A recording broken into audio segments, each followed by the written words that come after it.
কি দিয়েছেন এই ফুচকাতে? ফুচকা স্যার এই যে শুধু ঘুগনিটা, হ্যাঁ, আর কি দিয়েছেন? আর এই টকটা। টক? হ্যাঁ। কি টক এগুলো? তেঁতুল। তেঁতুলের টক? হ্যাঁ, তেঁতুল, অন্যান্য মশলা থাকে, একটু চিনি থাকে। কি কি থাকে বলেন তো? একটু চিনি দিলে টকটা মশলা চিনি না ঘন চিনি দেন? না, চিনি। চিনি? কয়দিন আগে কাট তৈরি এগুলো?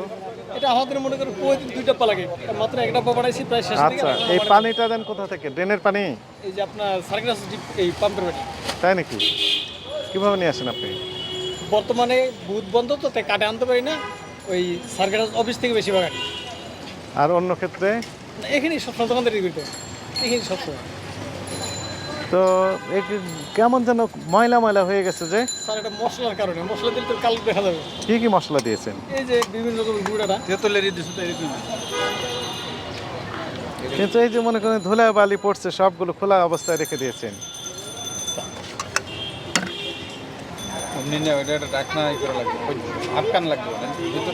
ওই যে কমলবতী বাচ্চারা খাচ্ছে এগুলো,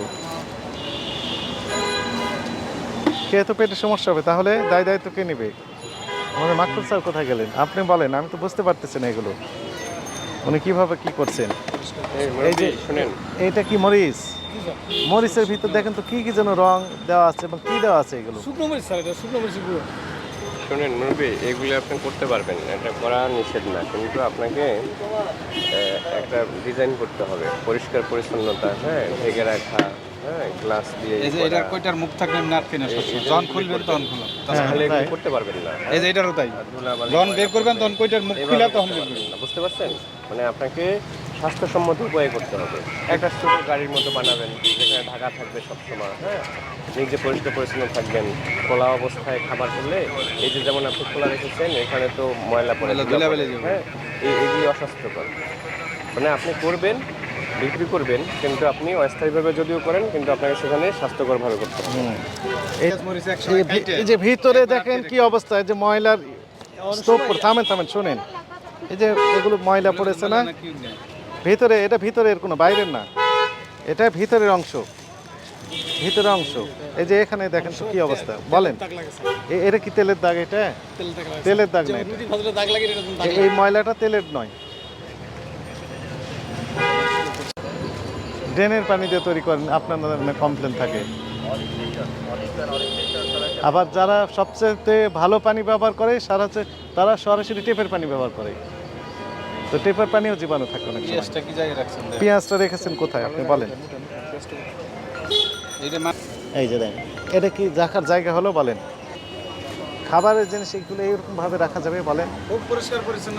আপনি দেখেন, কাছে আসেন, আপনি দেখেন তো এগুলো কি, এগুলো আপনি দেখেন, দেখেন দেখতে পাচ্ছেন কিনা, এই এখানে দেখেন তো কি এগুলো, এখানে কি এগুলো দেখেন, ময়লা আবর্জনা স্তূপ, এর ভিতরে আপনি এগুলো করতেছেন।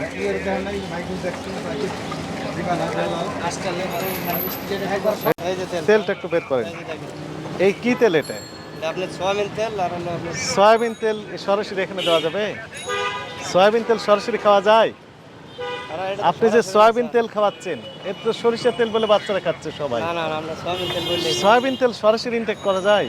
এটা আপনার স্যার হলো মশলাটা একটু ভাজি, যেমন মাংসের মশলা ভাজি, এরকম আধুনিক মশলা দিয়ে ভাজি। আপনি বলেন সয়াবিন তেল সরাসরি খাওয়া যায় নাকি? না না, সরাসরি খাওয়া যাবে না। সরিষার তেল তো আজীবন জানলাম, তো সরিষার তেল সয়াবিন তেল সারা জীবনে আমরা জেনে আসলাম যে সরষের তেল দেওয়া হয়। আপনি এখন বলছেন যে সয়াবিন তেল দেন, এটি হলো?